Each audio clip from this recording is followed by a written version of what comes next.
Time check is 8:50.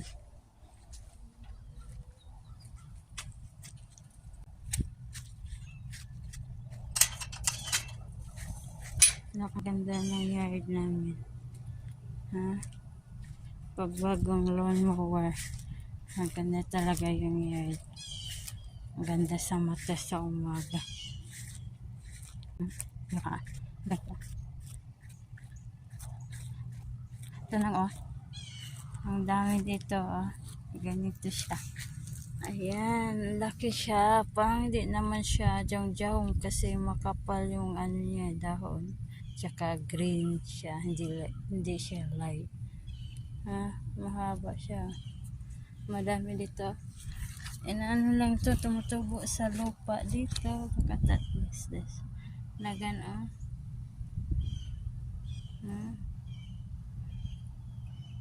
Nagan siya.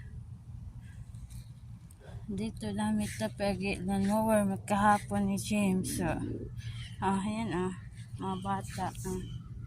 Yan, bago yan. Dami yan dyan. Kumakalat lang sa lupa. Yung saging-saging ko dito, wala pang bulaklak. Ito talagang kinason, oh. Lagi. Maganda talaga pag ay mong yan. Bagong gupit, bagong lawnmower. Ay, susang ko dyan. Here are the flowers. Makata the flowers. Yellow. Look at that. Yellow. Yan, yung bahay. Ang daming sanga-sanga. Yung rubber tree, oh. Kabloom. Crepe myrtle, I think this one eh. May nakita ito. Sabi nila, yung lizard daw. Ito daw yung tumutubo.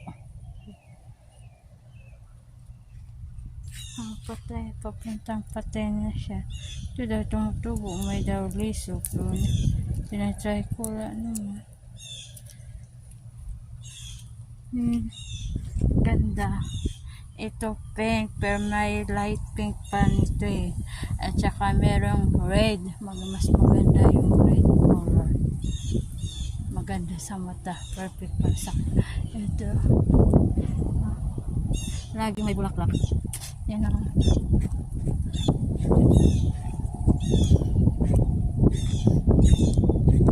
ito siya, lumalago na siya.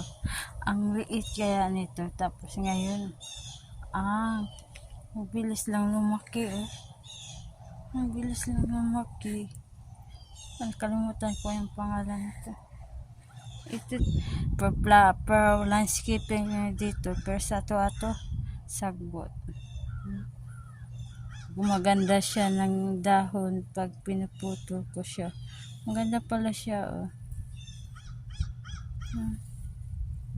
Pinatay ko na to pero nabuhay ulit. Pag gumaganda yung dahon niya.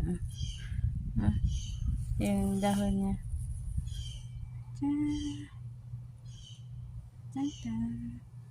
Yung flowers ko dito na yellow. Kinalbok ko to pero nag-ano siya ng flowers. Bagong dahon yan. Yan na guys.